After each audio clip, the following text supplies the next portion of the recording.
Boa noite a todos, sejam bem-vindos. Quero convidar esses queridos irmãos de fé e fechem seus olhos,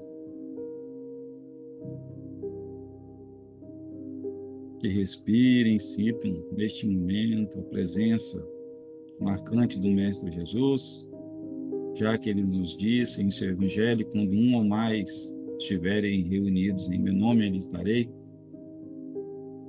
Eu convido que abram vossos corações para a chegada do Mestre em cada residência nesta noite. Iluminado por essa lua tão linda, que nos dá força, que nos dá prosperidade,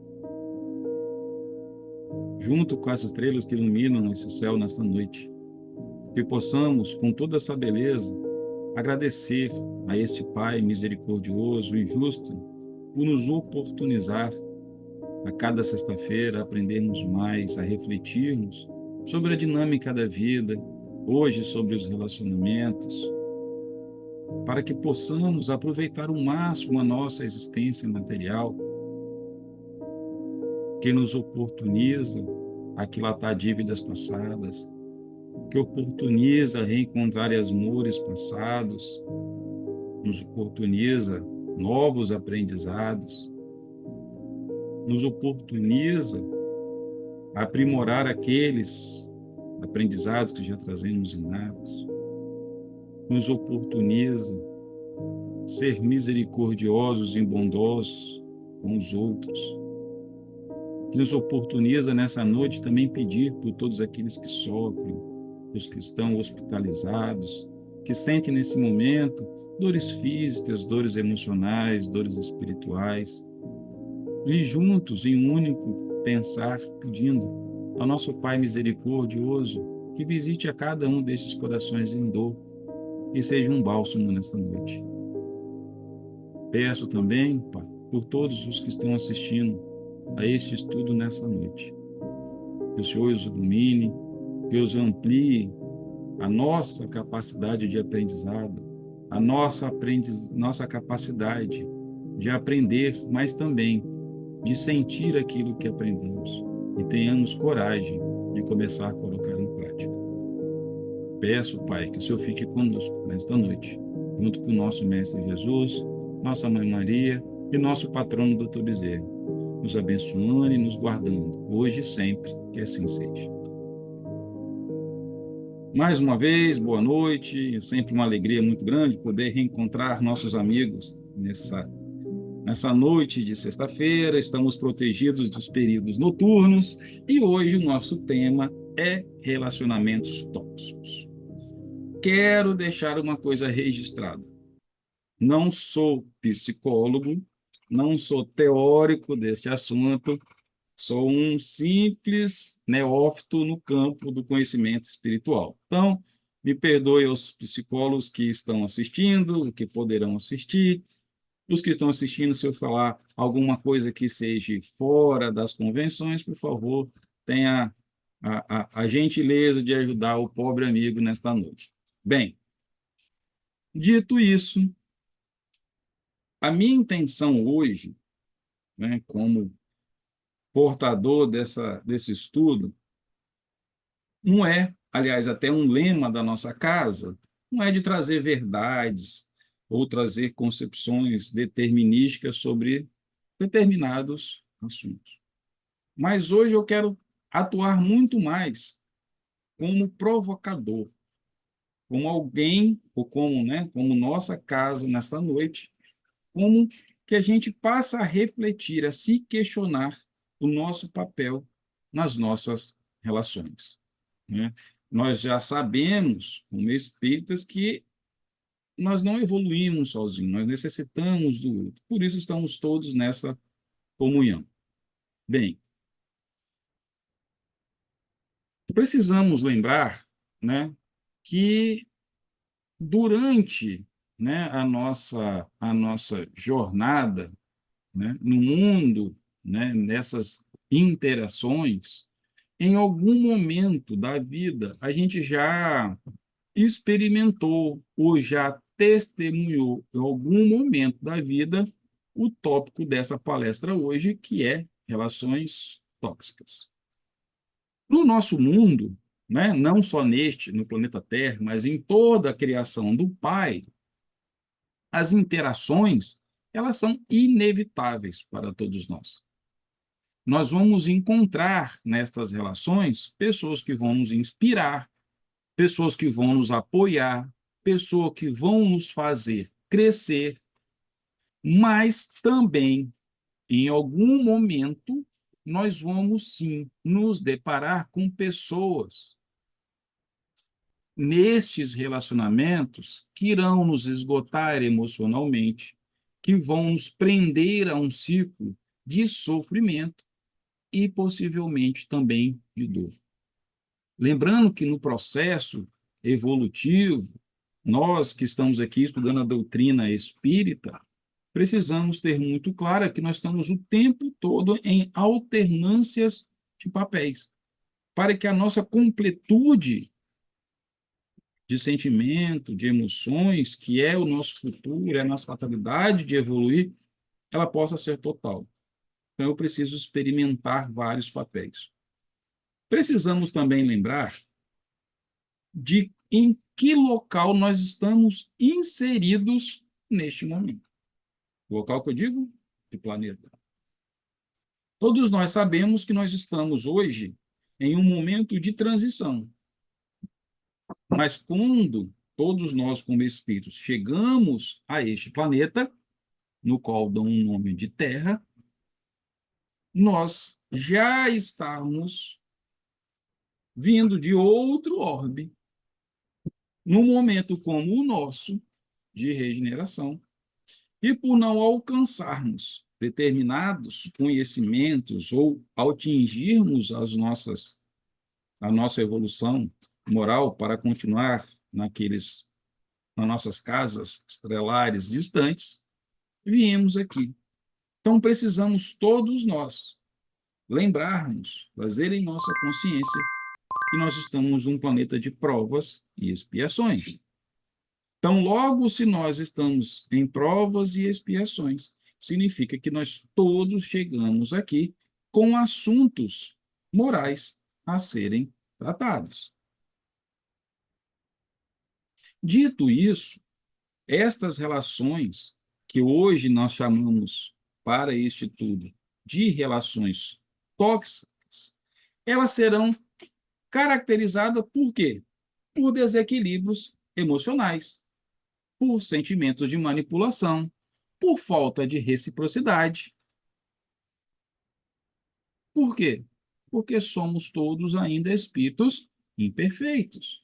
Somos todos espíritos buscando individualmente e coletivamente a nossa redenção.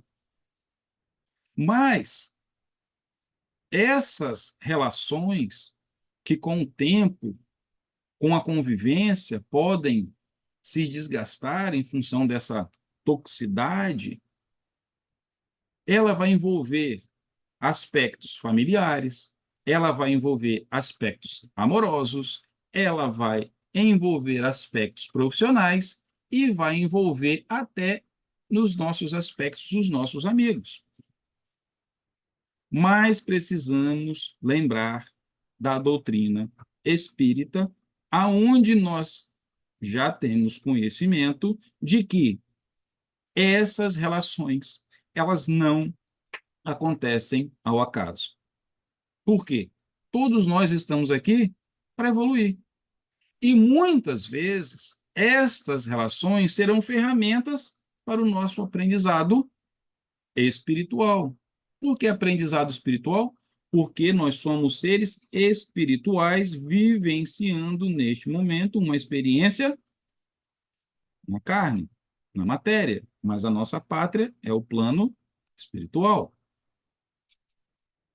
Então, estas relações, que serão essas ferramentas de aprendizado, elas fazem parte deste cenário que nós vivenciamos, que é um cenário de provas e expiações. Então, esse cenário vai nos colocar diante de desafios que vão fazer o quê? Vão nos impulsionar a crescer, a superar as nossas falhas morais e, principalmente, desenvolver as virtudes como que Jesus nos trouxe. Duas virtudes principais essas relações vão nos ensinar: perdão e amor. Ok? Vamos tocando a carruagem. Bem, lembrando que nós viemos aí nessa longa jornada, né, de aprendizado, né, e principalmente da nossa imaturidade emocional desde que nós chegamos a esse planeta, né, nós entendemos que, como espíritos que estamos nessa jornada, e que muito desses desequilíbrios, desses desarranjos que a gente tem, nós trazemos de origem aonde? Exatamente de vidas passadas, no qual estamos aqui para aquilatar, para aprofundar. Nós, todos nós, somos movidos ainda pelo quê? Pelo egoísmo, pelo orgulho, muitas vezes por sentimentos de baixa estima, muitas vezes pela necessidade de controlar a vida do outro. E o que acontece? Nesse turbilhões de emoções, nós acabamos criando o quê? Dinâmicas totalmente disfuncionais nessas nossas interações. Ah, esse desequilíbrio, ou vamos colocar, né, essa imaturidade emocional, ela pode ser fruto de traumas da nossa infância, traumas do nosso passado longínquo, padrões de comportamentos que nós aprendemos com a observação do ambiente que nós estamos e também destas relações que trazemos de outras vidas para conosco e para com o próximo. Desculpa. Então, nossas experiências passadas, né? Quando a gente fala passado, nós temos espíritas a tendência de sempre jogar a culpa nos nossos, ou no meu eu da vida passada. Mas o nosso passado também é desta vida. E não só da nossa, né? Não posso ficar botando culpa somente no Léo da vida passada. Mas o Léo dessa vida também tem responsabilidade. Então, todas essas experiências dessa e da vida passada, elas vão nos enfiar, vão nos influenciar profundamente a maneira como nós nos relacionamos com o nosso presente. Então, quando a gente tem isso em nossa consciência, de quem nós somos, fruto de todo esse turbilhão emocional, né, que a gente vem trazendo desta vida e de outras vidas, e também lembrando, mais uma vez, que nosso planeta é o mundo em agora, neste momento de regeneração, mas ainda em provas e expiações, então nós temos que entender que aqui será aonde os desafios para nos aprimorarmos vai acontecer. Tudo bem?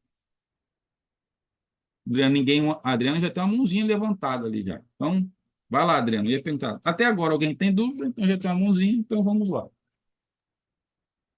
Boa noite a todos. Léo, vou passando as perguntas para você, tá bom? Como podemos identificar um relacionamento tóxico à luz dos ensinamentos espíritas? Bem, então vamos lá. Primeiro, que é um relacionamento tóxico? Primeiro vamos conceituar nisso.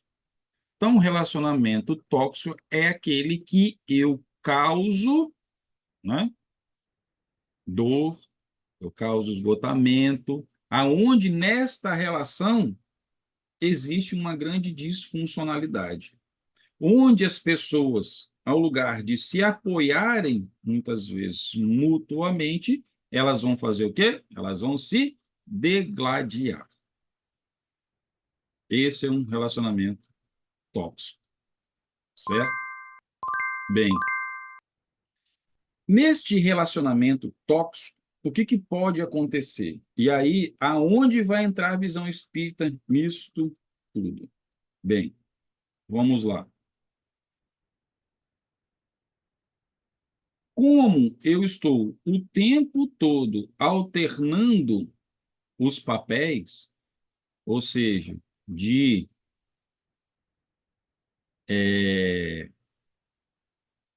vítima ou de agressor, já que a gente está falando um papel de tóxico, a gente vai sempre ter esses dois papéis numa relação, alguém num papel de vítima, alguém no papel de agressor.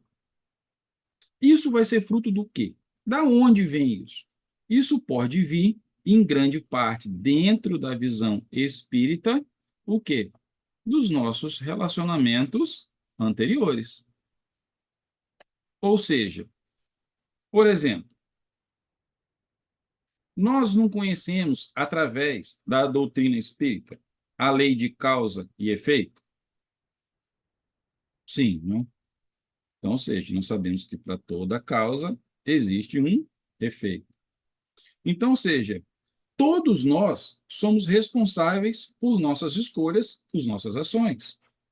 Então, as relações tóxicas, à luz do espiritismo, poderia eu ousar a dizer que podem ser entendidas o quê?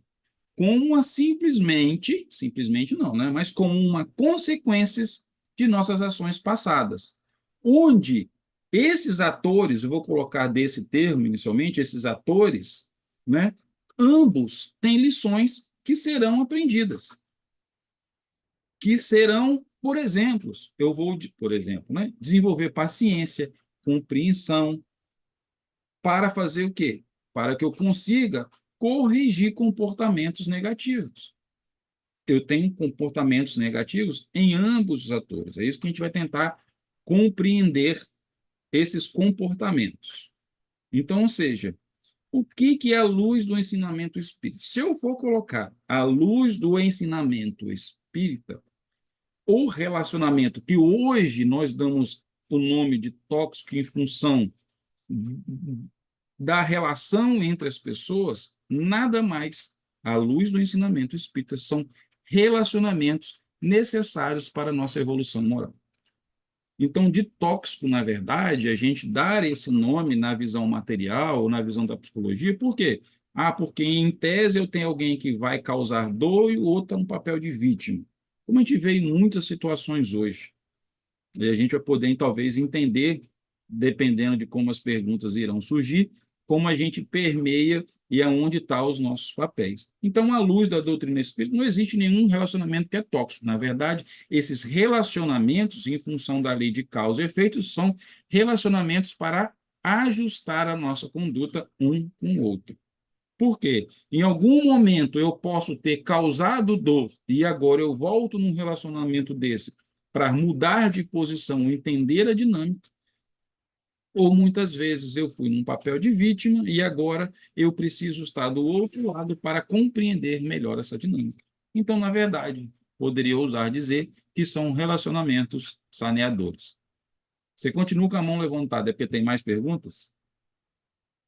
Então, vamos lá.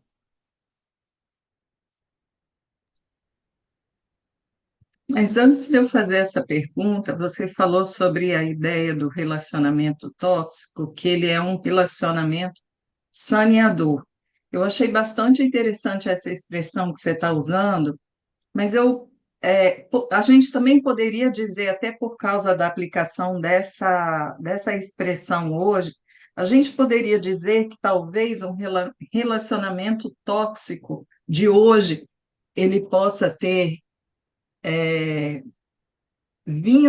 advindo de algum relacionamento tóxico anterior, talvez nem com a mesma pessoa, mas você foi aprendendo, sabe, a vivenciar isso. Adriana, é perfeito, porque assim, é, ainda bem, ainda bem, para a nossa sanidade mental, né, o Espiritismo surgiu como, né, o Consolador prometido.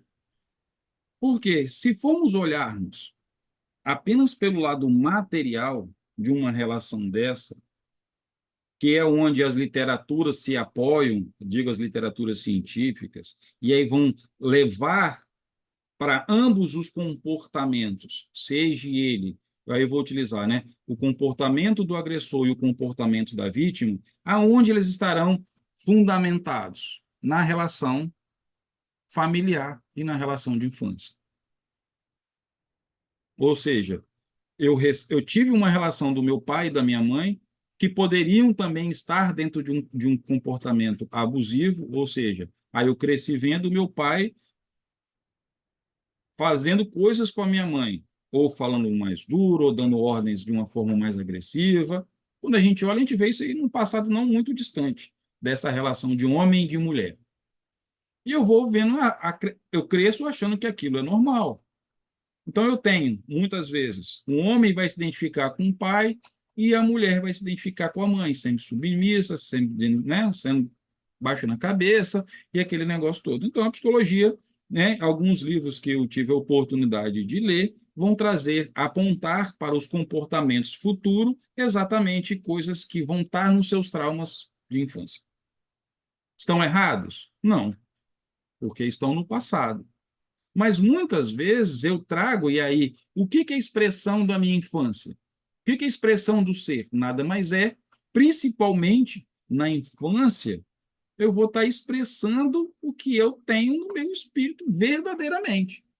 E aí a função da família, e a família ela vai exercer um papel fundamental nesta posição, que é o quê? E aí, se a gente voltar nos nossos estudos, a gente vai ver o papel da família, né? A gente já teve palestras sobre família né? Em alguns dos nossos cursos. A importância da família, de recepcionar. E ela vai ter um papel crucial na jornada desse espírito quando chega.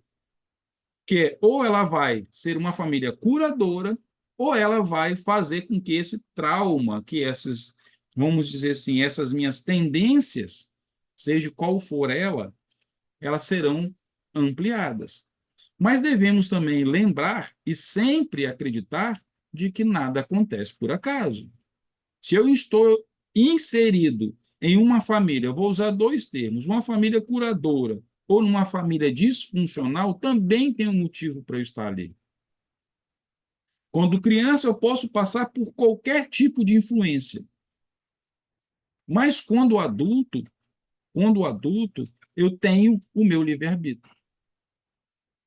Então, eu tenho a oportunidade de ressignificar o meu passado, por mais duro que seja, a partir do conhecimento que eu vou aprendendo. E a gente tem inúmeros casos.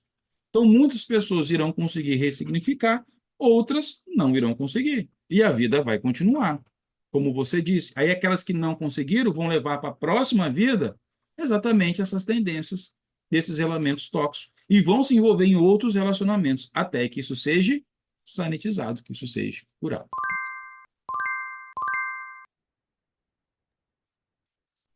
A pergunta que foi feita, ela está bem dentro daquilo que você estava falando, e se você de repente quiser complementar, relacionamentos tóxicos podem estar ligados a débitos de vidas passadas? Como o Espiritismo explica essas situações kármicas? Olha, muito boa pergunta. E aí o seguinte, vou usar metaforicamente, já que a gente está falando de relacionamento, eu vou usar o termo um casal, mas aí a gente pode se ampliar para qualquer outros, utilizar, trocar só os papéis. Por exemplo, imagine o seguinte, um casal que hoje vive um relacionamento tóxico, onde um dos parceiros é extremamente controlador. Então, pensem, segundo o que nós acreditamos na doutrina espírita, essa é uma situação que pode ser uma oportunidade para ambos corrigirem os erros do passado. O parceiro que é controlador, ele vai aprender, ou ele necessita nesse relacionamento, aprender a respeitar o livre-arbítrio do outro. Enquanto a pessoa que é controlada pode estar aprendendo, pode, cada caso é um caso, aprender o quê? A se posicionar, a desenvolver a sua própria força moral.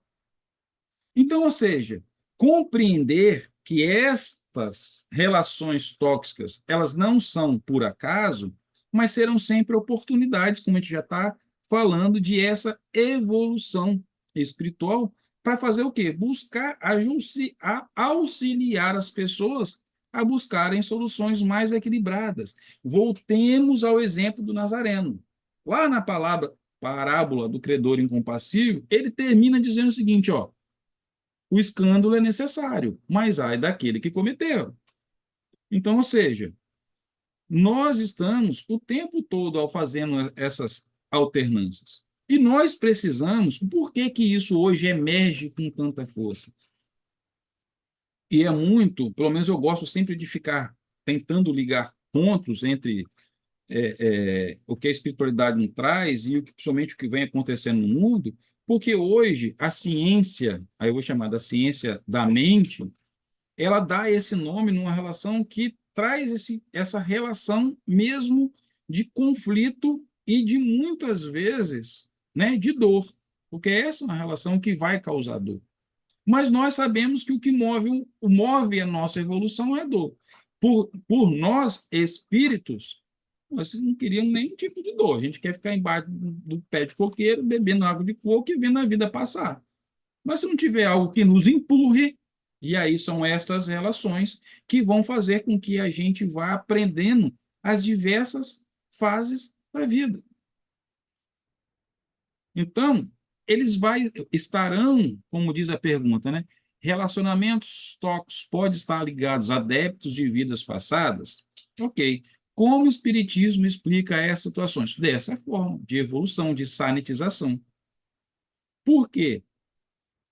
Durante a nossa convivência como espíritos em processo de evolução, será normal, porque a gente, aí vamos voltar lá atrás, a gente vem evoluindo os nossos sentimentos. Viemos do instinto.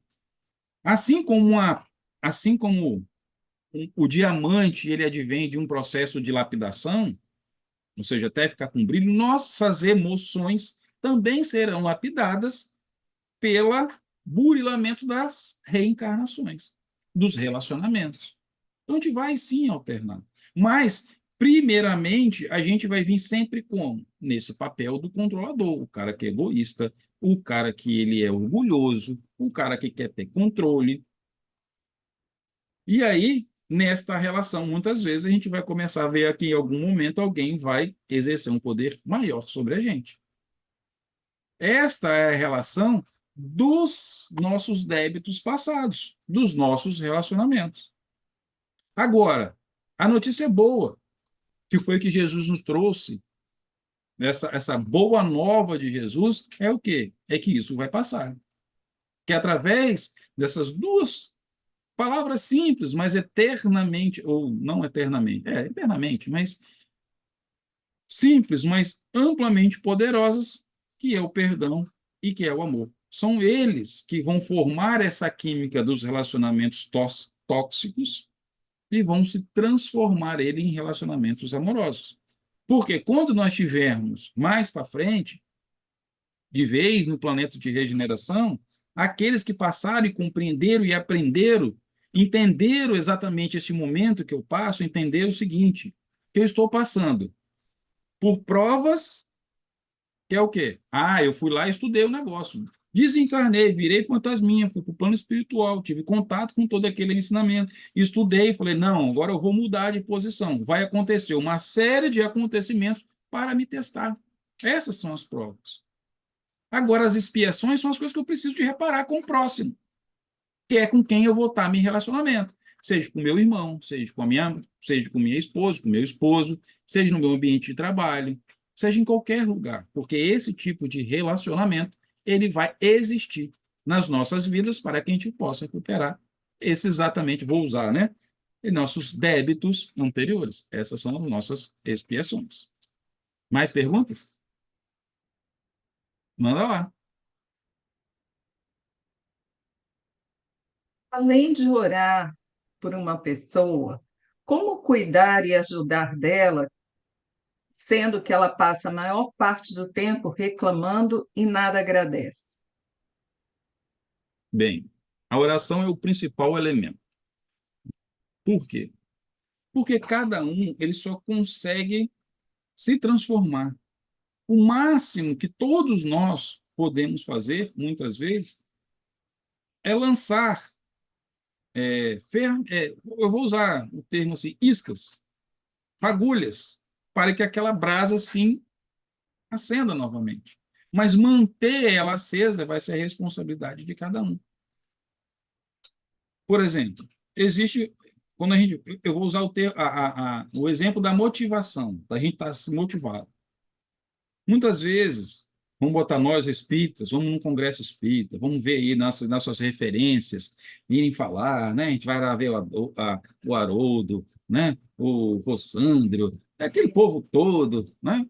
A gente sai tudo, agora eu vou mudar de vida, super entusiasmado, né? Sai de lá assim, né? Fervoroso. Mas a responsabilidade de manter essa chama acesa é de quem? É da gente. E se a gente não aplica aquilo que a gente ouviu, aprendeu, aquilo que tonificou, se a gente não mantém contato com aquela chama, ela vai se apagando. Vai ser na responsabilidade de cada um.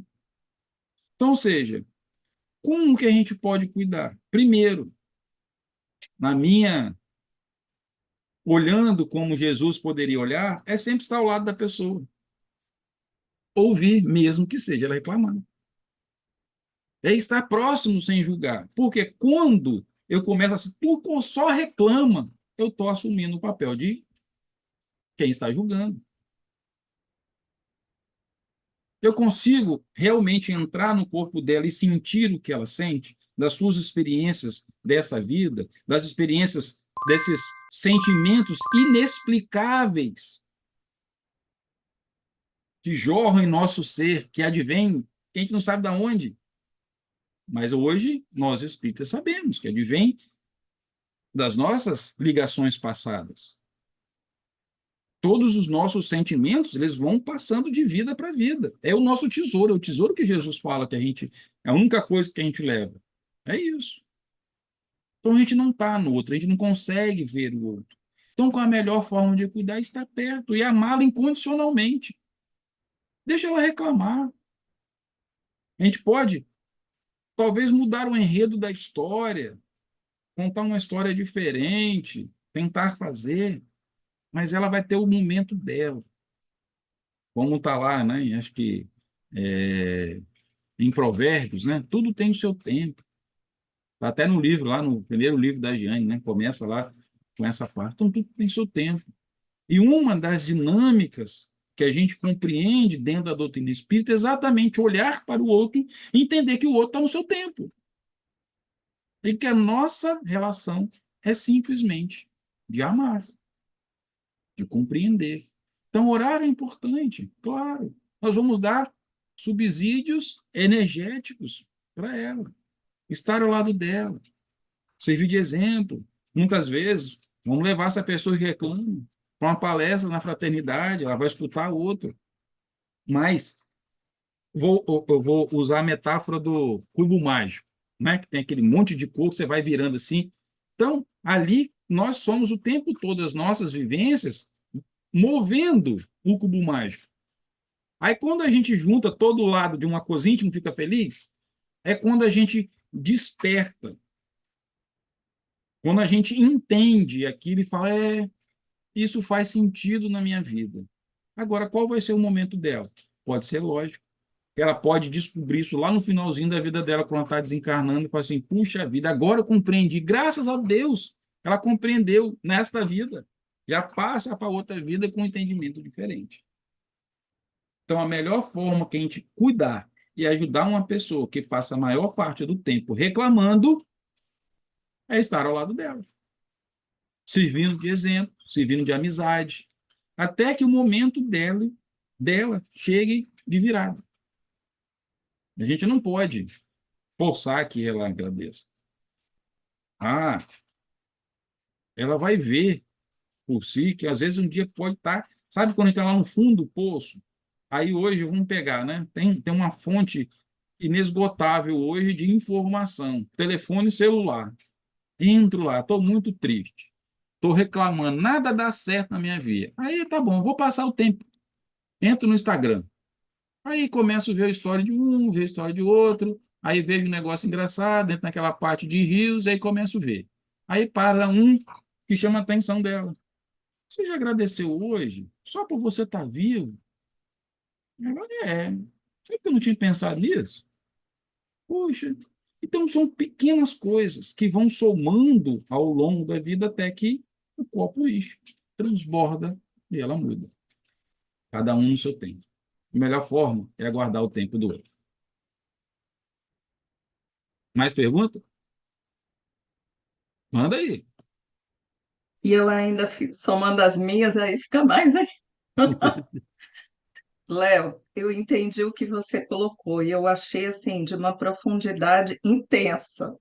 Mas eu preciso te colocar uma coisa. Como fica a história da gente semear?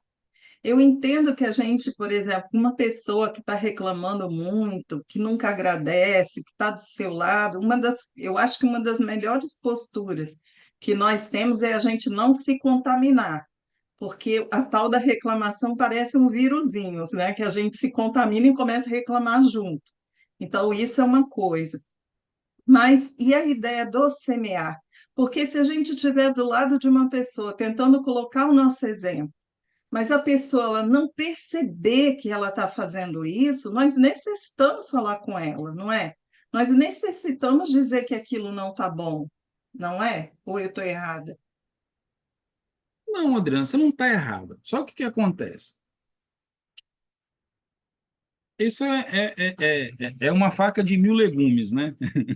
Né? Porque é um espectro muito amplo. Então, vamos pegar o exemplo que você trouxe, de semear. Ótimo. Só que o que que acontece? Vamos colocar a gente no papel de que tem alguém do nosso lado, a gente está reclamando, e aí vamos dizer, quando a gente está nesse modus operandi,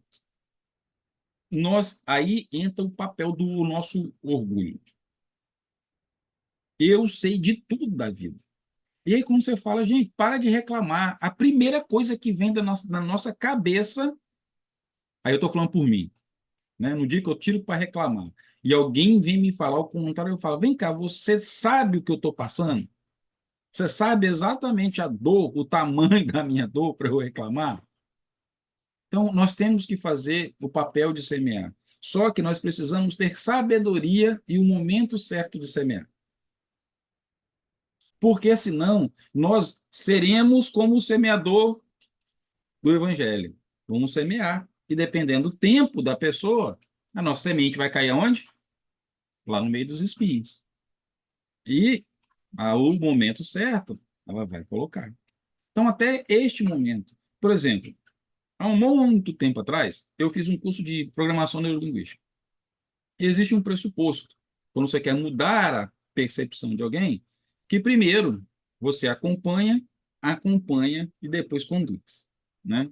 Então, os psicólogos têm umas técnicas, os psicólogos de mudanças comportamentais. Suzana pode, né, dar umas dicas depois aí. Mas eu posso assinar, nossa vida tá chata mesmo, né? Até, como é que é? Tem um nome também de, você vai utilizar empatia, rapport, tem uns nomes aí bonitinhos.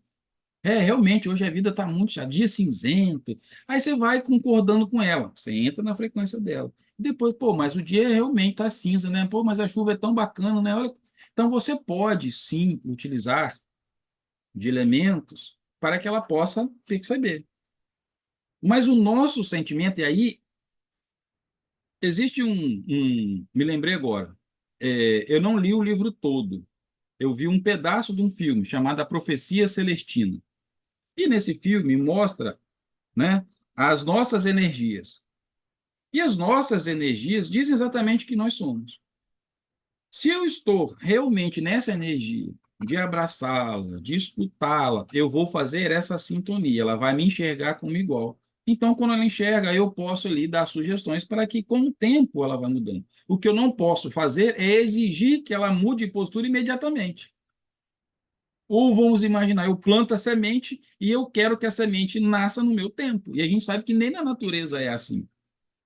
Na natureza eu planto lá um feijão, ele vai ter o tempo dele.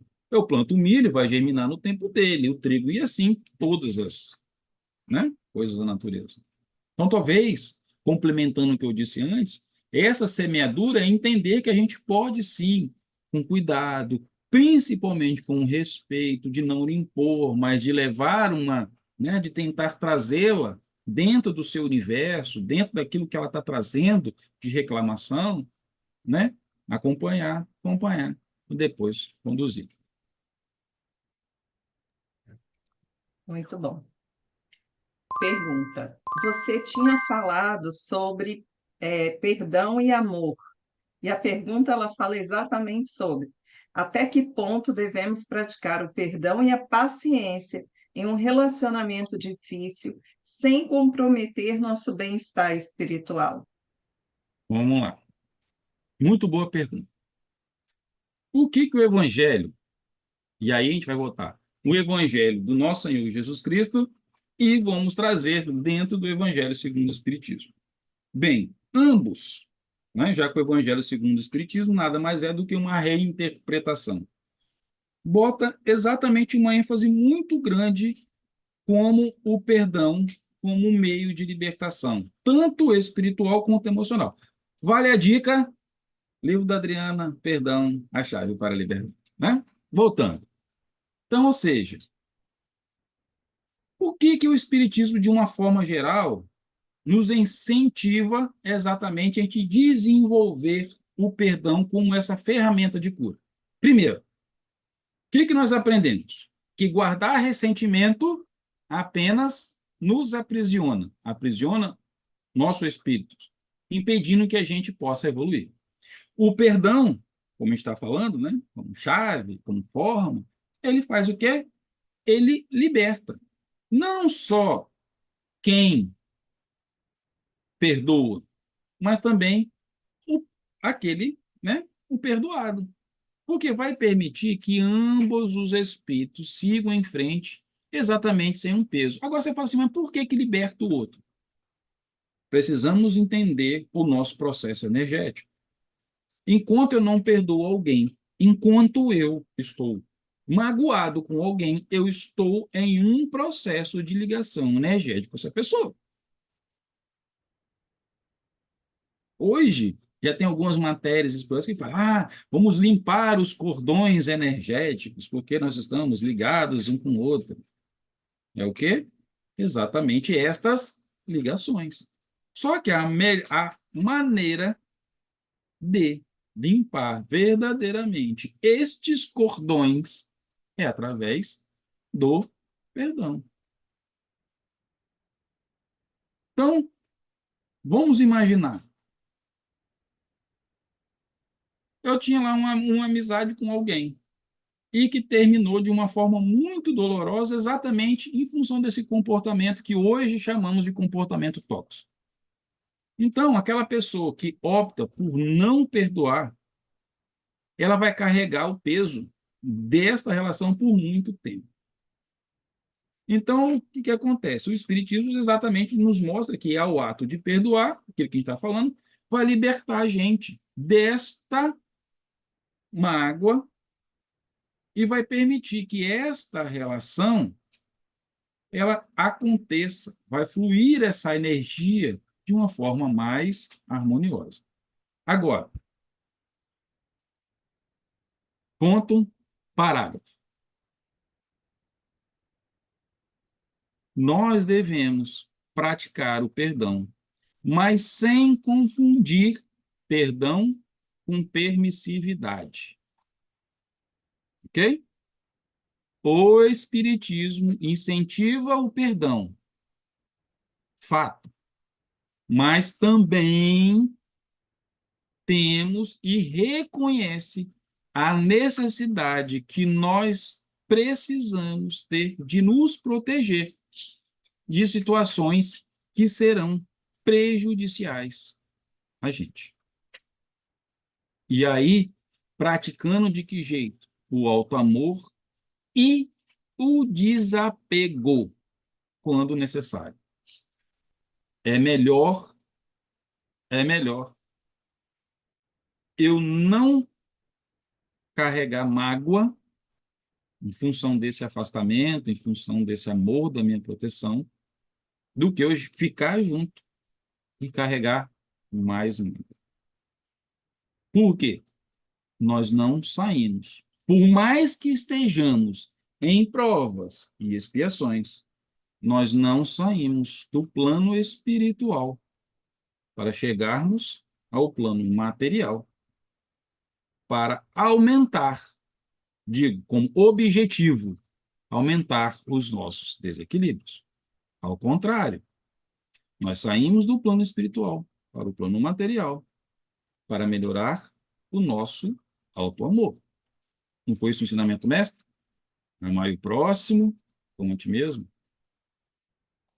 E aí o auto-amor tem um papel extremamente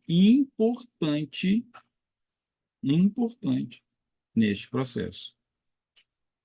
Junto a isso, tudo bem que a gente está falando de perdão e paciência em um relacionamento difícil, mas não podemos perder de vista o livre-arbítrio. O livre-arbítrio. Tem uma dificuldade com essa palavra? Dá não.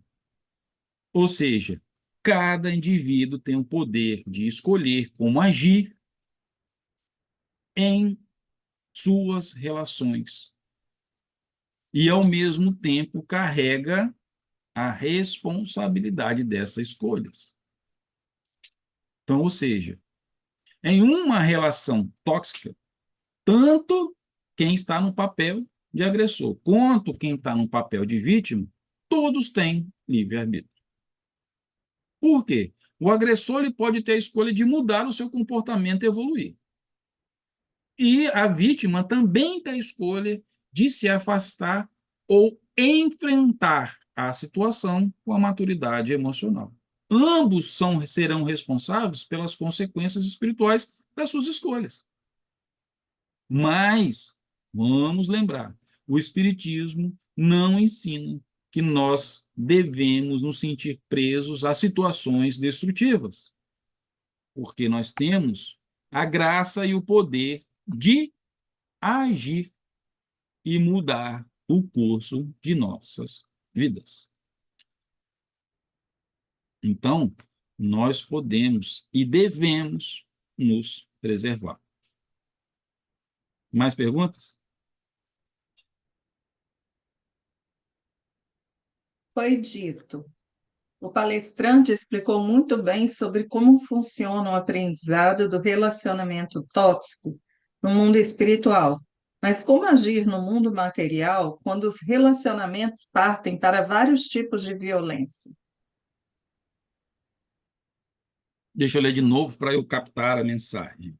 O palestrante explicou como funciona o relacionamento, como agir no mundo material, como os relacionamentos partem. Ok. Exatamente a última parte que eu falei. Nós temos que nos preservar. Nós temos que ter a medida. E aí, vou voltar a essa frase. Perdão não é ser permissivo. Aí entra o papel do auto-amor. Aí vamos lá. Mas como agir no mundo material com os relacionamentos parte para vários tipos de violência? Vou voltar. Eu posso e devo me proteger. Eu devo me afastar para me proteger. Vou voltar lá. Eu não vim para aqui para eu sofrer violência, para eu sair daqui com mais feridas do que quando eu cheguei. Então nós precisamos de ter essa consciência como espíritas, como espíritos em um processo de evolução. Se eu entro numa relação e ela começa, e aí essas violências acontecem de formas muito sutis. Ah, de que jeito? Vamos imaginar, estou num relacionamento, tem uma pessoa controladora e tem. Aí, geralmente no início começa até como certas brincadeirinhas. Ah, esse amigo seu é meio chato, né? Seria melhor a próxima vez. Aí a outra pessoa, a vítima, fala: como assim? Não, não é brincadeira, não, ele até que é um cara legal. À medida que a outra pessoa não vai colocando limite, ela vai exercendo um poder cada vez maior, maior, maior. Por isso que eu disse que o nosso papel hoje, muito mais, é o quê? Da gente fazer essa reflexão, da gente entender os papéis que nós vamos alternar muitas vezes ao longo desse processo. Então, por exemplo, muitas vezes, eu aceito um papel de vítima porque tem baixa autoestima. Porque muitas vezes a cultura do bem-estar, ou seja, cultura da felicidade, que eu tenho que aparecer lá no Facebook, no Instagram, nas mídias sociais como uma pessoa feliz, ela vai fazer o quê? Ela ignora completamente a complexidade emocional das pessoas. Então, como isso está enraizado na nossa sociedade, o que eu faço? Eu evito lidar com esses traumas que estão acontecendo. Então, eu passo a criar o quê? Não, porque eu preciso manter, mostrar que meu relacionamento é bom, que é feliz, que não tem isso, que não tem aquilo. Eu vou suportando esse tipo de violência. Só que, na verdade, e aí o que eu vejo assim, né? Como a gente voltar lá à história de ligar os pontos, o que acontece? A gente tem essa pressão da sociedade, a gente, por desconhecer o nosso potencial divino e por alguns outros traumas que depois eu posso até voltar neles, né, do aspecto de quando eu estou no papel de vítima e aceitar essa violência, mas o que acontece? Mas grande parte é por um componente simples, componente do orgulho. E aí tem um livro muito bacana, que vale, acho que leitura para todos nós, que estamos nessa fase de migrar desse espírito que quer ser perfeito para o espírito que está num processo de aprendizado. E o título do livro é A Coragem de Ser Imperfeito. E nós precisamos ter essa coragem de entender de quando a gente entra em um relacionamento e a gente vê essas coisas, a gente abre mão. Por quê? Porque exatamente enxergar a gente de uma forma vulnerável, ela vai criar exatamente uma genuinidade destas relações. Só que eu começo a me relacionar, eu quero ter sempre perfeito. Eu quero mostrar sempre que eu não tenho. Casamento é a melhor fase disso, né? Enquanto na fase de namoro, né? Um no outro não sabe os defeitos do outro. Não sabe, por exemplo, né? Minha mulher não sabia que eu deixava lá a minha bermudinha, né? Com as duas, né? As perninhas lá direitinho, tirava aquelas perninhas lá, né? Ou a toalha molhada em cima da cama. E as coisas ao contrário. Porque a gente não tem coragem de ficar assim, gente, ó, eu sou imperfeito. Não é isso? A gente não mostra. Vamos pegar entrevista de emprego. A gente vai fazer uma entrevista de emprego, a gente só mostra o nosso lado bom. Ah, eu sou perfeito em tudo. Né? Todo mundo tem problemas.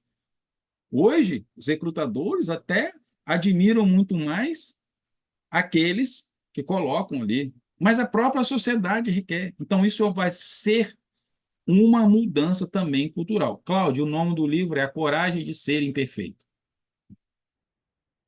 Depois alguém escreve aí no chat. Deixa eu ver se é esse mesmo o nome do livro. A Coragem de Ser Imperfeito. Então, esse, que eu me lembre, tem dois pilares extremamente importantes, que é usar a nossa vulnerabilidade como força, e aí eu aceitar a minha vulnerabilidade e ser autêntico, ser verdadeiro comigo mesmo, mesmo que eu seja imperfeito. E é isso que a gente precisa aprender, ter essa coragem de olhar no espelho e saber que eu sou imperfeito.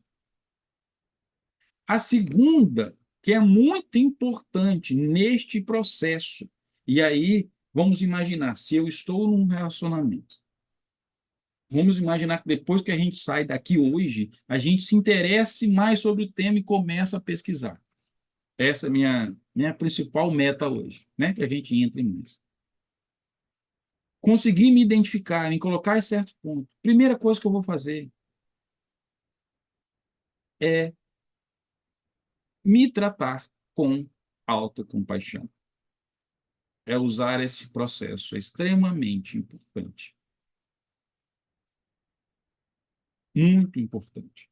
Talvez, quando a gente fala de perdão, a gente precisa, quando chega neste mundo, é para que a gente execute o auto-perdão. Ah, quando eu tenho contato com a doutrina espírita, começo a entender que esse monte de bagunça na minha vida foi eu que causei. O que eu vou começar a fazer? Entender o processo do perdão na minha vida.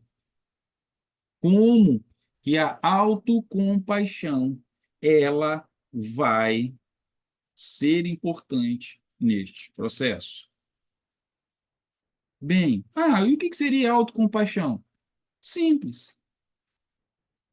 Envolve eu tratar a eu mesmo com a mesma bondade, compreensão e empatia que você iria oferecer a um amigo em um momento de dificuldade.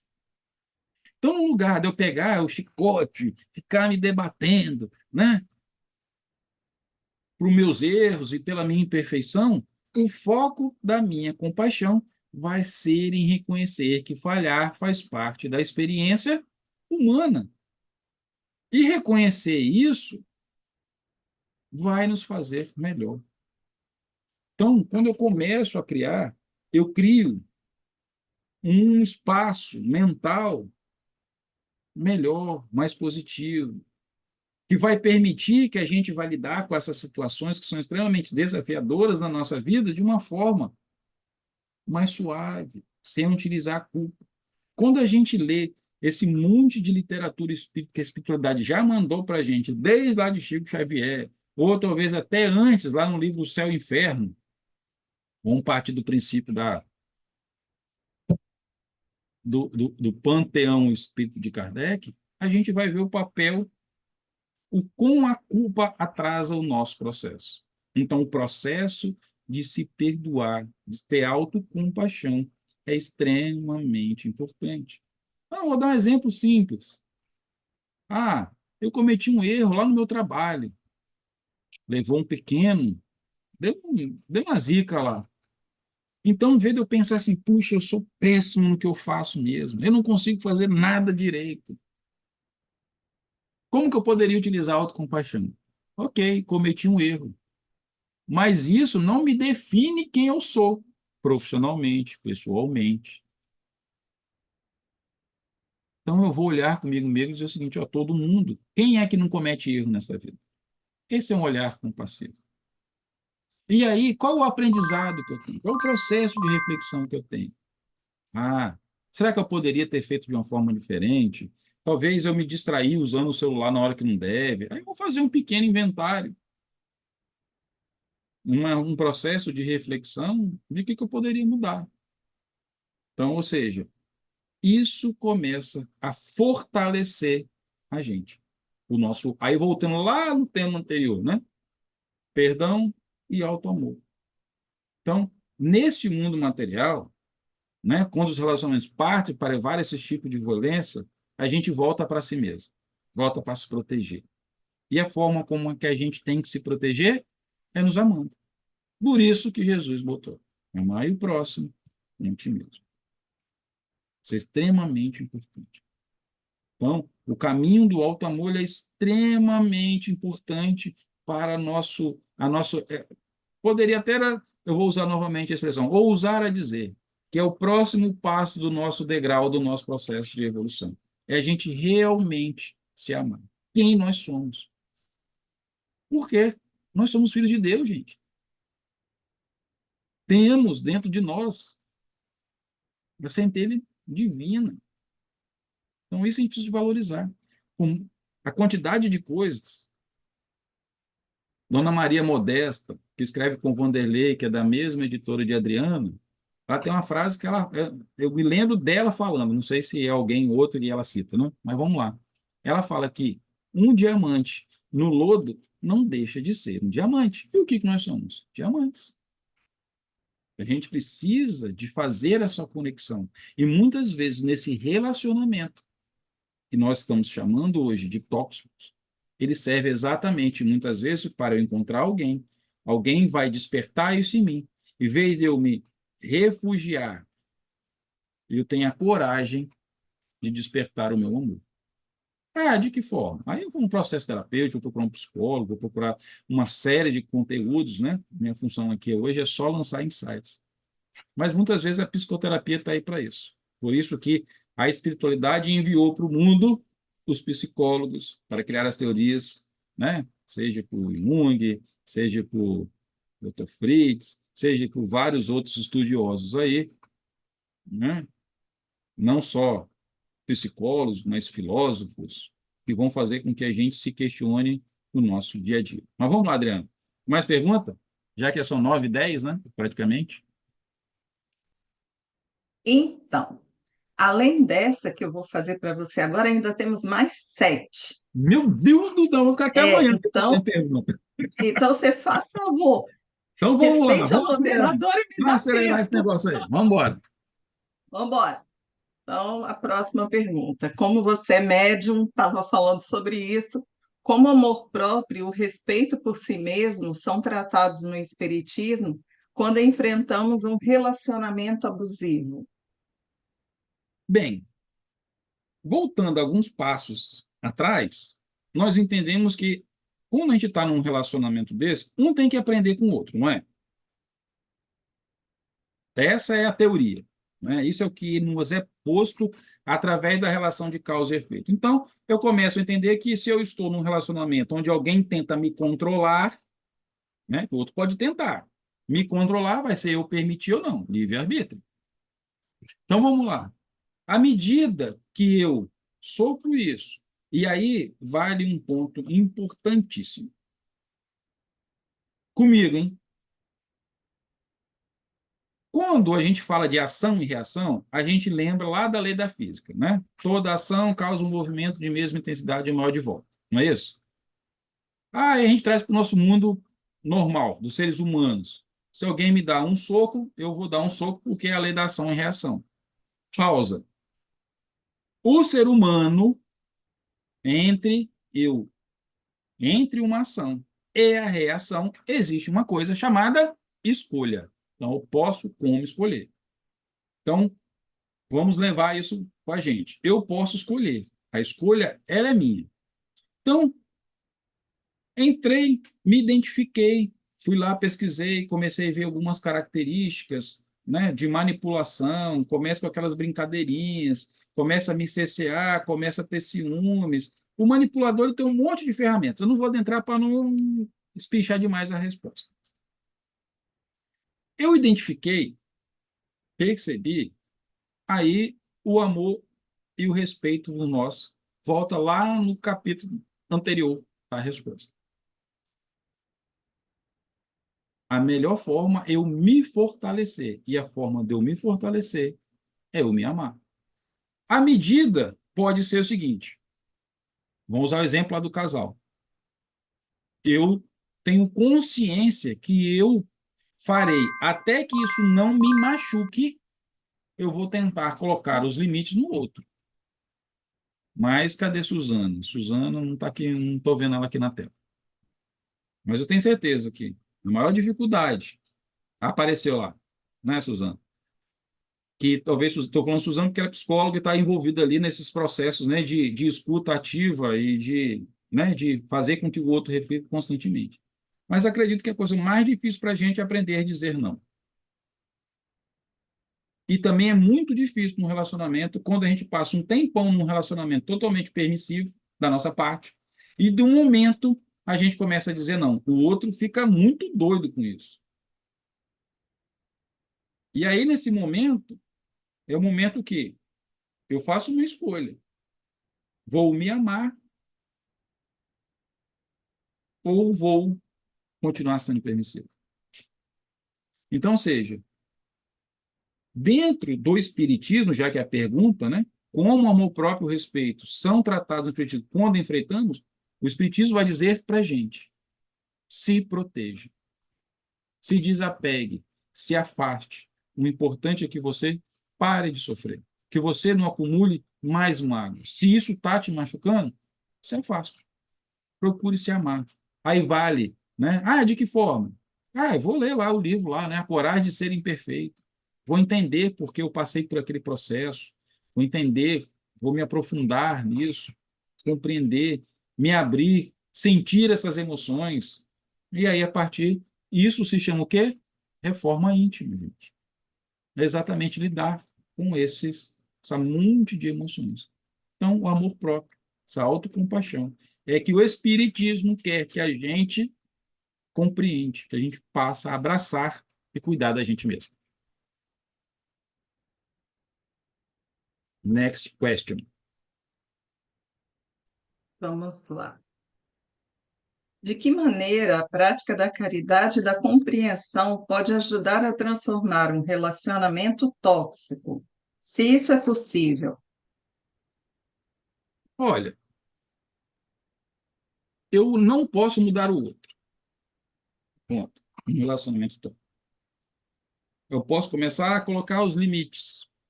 Agora, onde a caridade vai mudar? A caridade vai me mudar.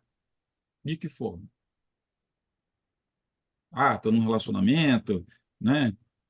A minha mulher é muito brava comigo, ou meu marido é muito bravo comigo, né? Aquele monte de conflito. Aí eu começo a frequentar uma igreja.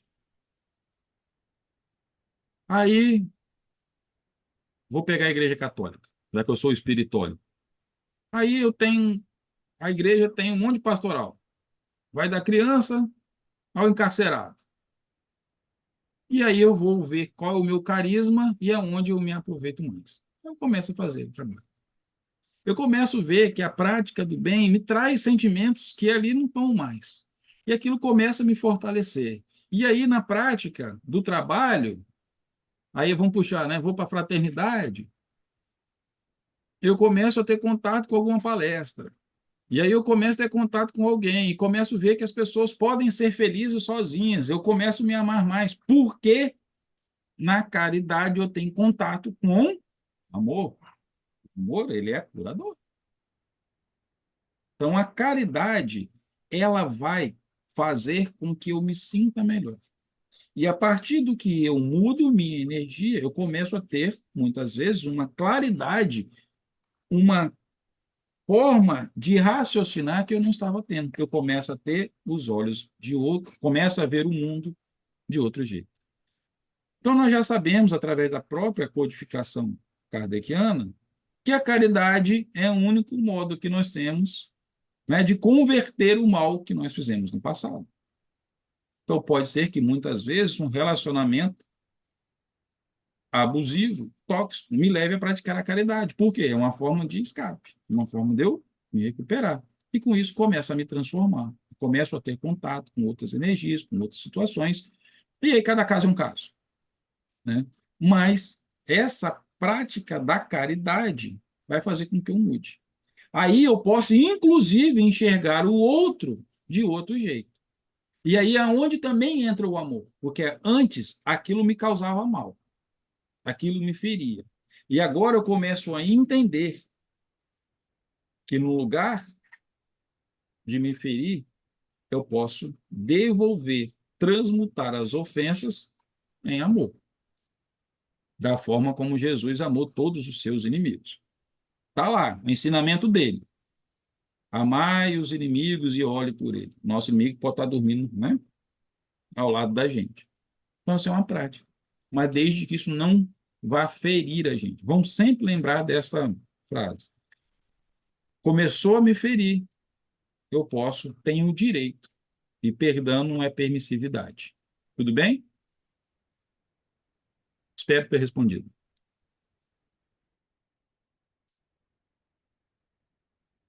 Está no mudo. Como o Espiritismo pode ajudar a reconhecer e transformar padrões tóxicos de pensamento e comportamento que temos em relação a nós mesmos? Essa é uma boa pergunta. Vamos pensar o seguinte: todos nós, e a gente está falando de relacionamento, né? É, tóxico com outro, mas nós também temos um relacionamento tóxico com a gente mesmo, não é? De que forma? Quando eu me auto-saboto, quando eu faço o contrário daquele papel de agressor, né, do outro, eu sou o agressor contra mim mesmo. Quando eu me coloco sempre no papel de vítima, quando eu abro mão de ser quem eu sou para ser o que o outro quer. Então, ou seja, quando nós entramos e pensamos nesta relação do outro para comigo, ou de comigo para comigo mesmo, a gente começa a identificar alguns padrões, né? E quais são os nossos padrões tóxicos de pensamento? Primeiro, autocrítica exagerada. Eu começo a me criticar incansavelmente. E aí não é a doutrina espírita. O que a doutrina espírita vai trazer? Vamos dizer assim, né, que vai servir de calço para eu subir mais um degrau, né? Eu entender que eu não vim aqui para sofrer. Então, esse é o principal. De que forma? Aí, vou voltar lá atrás. Está no próprio Evangelho segundo o Espiritismo. Qual é a melhor forma? Conhece-te a ti mesmo. Então, ou seja, lá no próprio Evangelho traz essa parte. Então, como eu vou reconhecer? Como eu vou transformar esses padrões tóxicos de pensamento em relação a gente? Primeiro, é compreender esses pensamentos. Ontem, na palestra da aula na fraternidade, o palestrante trouxe um negócio que eu fiquei pensando bastante sobre isso. Ele disse o seguinte: eu quero saber quem eu sou? Quero. Então começa a notar dia a dia as emoções que você sente. Faça esse inventário.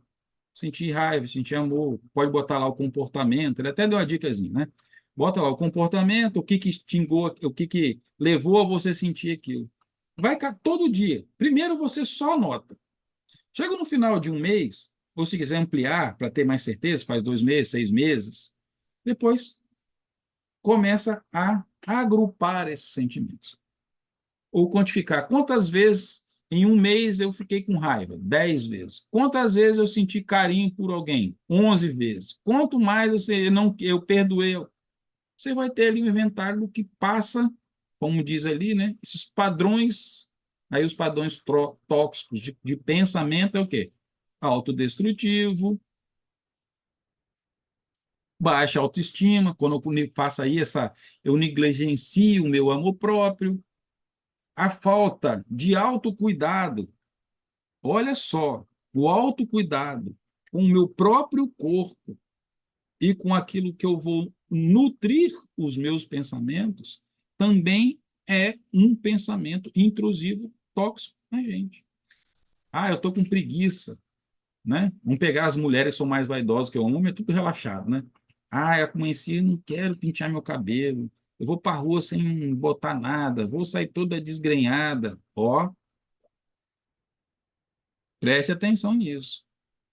Esse é um comportamento tóxico, né? Vou lá pensar. Pô, eu estou tendo tempo para me cuidar, para me refletir, eu estou vivendo só em função do meu marido, da minha esposa, do meu trabalho, e estou esquecendo de mim, extremamente importante. Muitas vezes, até, olha só, chega um momento que a gente tem medo até de falar, de se expressar. Por quê? Porque eu tenho medo do que as pessoas vão voltar lá, coragem de ser imperfeito. Eu tenho medo de que as pessoas descubram quem eu sou de verdade, então é melhor ficar calado. Então, ou seja, a gente começar a reconhecer, principalmente, e aí a gente pode entrar no campo de pesquisar depois, principais crenças limitantes. Como identificar crenças limitantes? Está muito envolvido uma coisa com outras que a gente está falando. Eu começo a entender esse padrão de pensamento. E aí sim, buscar formas de combater. Vou adiantar, porque senão, né? Agora faltam 5 perguntas.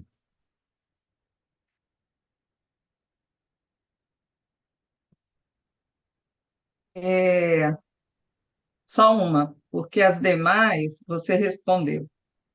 Hoje, então, vou acabar no horário. Eu fiz isso aqui, né? Mas tudo bem, vamos lá. A expressão o homem é o lobo do homem se aplica aos relacionamentos tóxicos? E se eu estivesse no salão da fraternidade, eu devolveria a pergunta. O que vocês acham depois de tudo que nós conversamos? Né? Mas, como não estou, todo mundo vai poder falar. Né?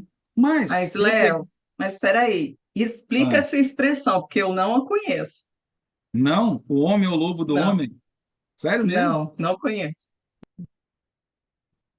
Bem, aí eu vou explicar da forma que eu entendo, tá? Porque, na verdade, o que acontece? Vamos voltar aí nesse papel da pergunta anterior do relacionamento tóxico. Quem é capaz de destruir a gente? A gente. Por isso que o homem é o lobo do homem. Só ele pode se destruir. E só ele pode se salvar. Entra o papel da responsabilidade. Então, quando essa expressão traz o papel da nossa, o tamanho da nossa responsabilidade. Porque olha só, se eu tenho, vou usar a expressão que muita gente gosta de usar no meio espírita ou no meio espiritualista. Ah, eu tenho uma dívida kármica com o outro. Por isso que eu vou usar, né? O meu exemplo, eu e N, né? Ah, nós temos uma dívida kármica, o outro tem que suportar um ou outro nessa vida. Não, senhor, não tem isso, né? Bem, então o que acontece? A gente não tem que suportar o outro. Ou, se eu fosse até expandir isso para a sociedade, né? O homem é o lobo do homem, seria talvez uma tendência que nós temos em função do nosso instinto animal, e a gente pode só olhar para trás da história da humanidade com a capacidade que o homem tem de destruir o outro homem, através das guerras, das brigas de poder, através do orgulho. Então, o homem é o lobo do homem, ampliando numa visão de sociedade, é aquele que mata, que fere o outro.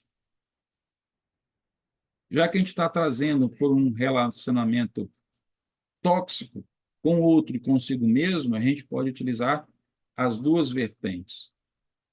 Eu com o outro e eu comigo mesmo. Então, essa expressão, ela tem tudo a ver com relacionamento tóxico ou relacionamento abusivo. A gente, se for buscar, a gente vai falar de narcisismo, uma série de coisas que são as características de quem, principalmente, entra no papel né, daquele que impõe a sua força sobre o outro. Nós ainda temos essa chaga moral muito latente em todos nós, em função, principalmente, dessa chaga do orgulho e do egoísmo. Que quando a gente vai lá na codificação, se eu não me engano, está lá em alguma das leis morais, não me lembro qual mais neste momento, mas vai falar que o que ou está no livro dos Espíritos, eu não lembro, mas em algum lugar está lá, que é perguntado, ele diz que é o maior entrave para o progresso do homem é o orgulho e a vaidade. Quanto a gente ainda trazer essa necessidade de estarmos sempre certos. A gente tem uma necessidade danada de ser sempre certo. Aí, voltando lá no meu curso de neurolinguística, tinha lá, né? É melhor ser feliz do que ter razão, mas tem gente que só consegue ser feliz tendo razão. Se ela não tiver razão, ela não é feliz. É o homem, o lobo do homem. Então, o mais importante é a gente compreender e da gente se perguntar nesta relação, e é muito importante também a gente pensar o seguinte: será que quando eu penso em relacionamento abusivo, em que papel eu estou me colocando? Geralmente eu vou julgar, eu vou apontar o dedo para o outro. Não, eu sou a vítima e o outro é o manipulador, é o abusador. Mas vale, neste momento, já que a gente está na fase final do nosso bate-papo, é só uma frasezinha que o Nazareno disse em alguma parte do Evangelho, que a gente procura ver, né, o argueiro do outro, uma peça, a gente vê lá, né, um negócio bem pequenininho, e a gente se esquece de olhar a trave desse tamanho que está no nosso olho. Então, ele nos convida ao papel também de autorreflexão. Esse é o papel do Espiritismo. Eu vou ser compassivo comigo, vou me aceitar, vou me amar, mas eu não posso fugir das minhas responsabilidades. E também o papel do autoexame, que eu disse que o palestrante trouxe ontem, é no sentido de, peraí, será que eu sou tão bonzinho assim? Será que eu sou essa vítima? Ou será que eu não estou conseguindo, tentando o tempo todo? Porque a gente, olha só, hein? A gente se coloca no papel de vítima, mas não é porque nós somos vítimas, não. A gente usa o papel de vítima para não manipular o outro. Não fala assim, não vou ficar triste, não faz isso. Né? Joga aquele charminho, isso é manipulação, é toxicidade no relacionamento. Então, até que ponto a gente também não está do outro lado? Então, vale a reflexão. Vale a gente sair daqui hoje e ficar se perguntando: vem cá, toda vez que eu usei esse termo, eu sempre fiquei olhando para quem está do meu lado, o meu amigo, o meu colega de trabalho, o meu chefe. Mas será que eu também não estou nesse jogo? Não estou tentando manipular alguém? Vou voltar a dizer, nós não estamos num planeta de provas e expiações à toa, né? Então é importante esse processo de auto-amor para compreender o nosso papel na sociedade, entender que nós somos vulneráveis, sim, mas também compreender que a gente tem ponto que precisa ser trabalhado. E aí, quando a gente não quer enxergar isso, entra essa frase: o lobo é o lobo, o homem é o lobo do homem. Porque alguém vai entrar, nos causar incômodo ou até dor, que vai fazer com que a gente lance um novo olhar sobre nós mesmos. E aí aquilo que estava bem guardadinho, bem lá no fundo, que a gente não queria mostrar para ninguém, de repente aquele monstrão sai, é colocado para fora. O papel do outro é cutucar para os nossos monstros saírem. Essa é a coragem de ser vulnerável. Espero ter respondido a última pergunta. Então, queridos irmãos de fé, vamos olhar os nossos relacionamentos com olhos de sabedoria, de amor, de compaixão para quem está ao nosso lado. Procurar, e aí vale o desenvolvimento intelectual a partir de hoje, né? Porque a gente cresce moralmente a partir do que a gente cresce intelectualmente. E características. Eu posso identificar de uma pessoa que é manipuladora. Vou entrar, vai ter livros. Tenho certeza que tem centenas de livros que vão falar sobre isso. Vou primeiro, antes de olhar o outro, vou olhar, será que eu não tenho nenhuma característica dessa? Vamos fazer a nossa autorreflexão em ambos os papéis, para eu me identificar onde estou. Ou ninguém é sempre vítima. Né? Então, em algum momento eu estou vítima, em outro momento eu sou o abusador, né? Que os papéis mudam. Muitas vezes eu vou usar a minha posição de homem, eu sou machão no mundo lá fora, e dentro de casa eu, né, ando pianinho ali, né? Que em casa a última palavra sempre é minha. Sim, amor, já vou. Mas, brincadeiras à parte, É uma medida que nós precisamos refletir. Então, meu maior intuito hoje é estimular a todos a que pensem melhor sobre as suas relações. Lembre-se que perdão não é permissividade e que nós precisamos urgentemente nos amar. Amém? Então, vou convidar novamente para que nós, juntos, né, nesse bate-papo, que para mim foi muito agradável, né, as perguntas sempre nos levam a refletir, nesse sentimento que a gente se una num só coração, num só pensamento. E assim como eu invoquei o Nazareno lá atrás, né, dizendo que quando um ou mais estivéssemos reunidos, ele estará com a gente, eu convido que todos nós rezamos um Pai Nosso, em seguida a Ave Maria, não podemos esquecer da nossa Santa Mãe, para encerrar essa noite, lembrando sempre nesse momento de oração do Pai Nosso, de nossa Ave Maria, dos nossos, colocar os nossos agradecimentos e também não deixar de pedir para aqueles que necessitam das nossas orações. Então, fechemos nossos olhos e acompanhemos juntos. Pai nosso, que estais no céu, santificado seja o vosso nome. Venha a nós o vosso reino, seja feita a vossa vontade, assim na terra, Pai, como no céu. O pão nosso de cada dia nos dai hoje. Perdoai as nossas ofensas, assim como o Senhor nos perdoa, que a gente possa também perdoar o outro. Que não nos deixe, Pai, cair em tentação, mas livrai-nos de todos os males, hoje e sempre. Ave Maria, cheia de graça, o Senhor é convosco. Bendito sois vós entre as mulheres, e bendito é o fruto do vosso ventre, Jesus. Santa Maria, Mãe de Deus, rogai por todos nós, pecadores, agora e na hora de nossa passagem. Que assim seja.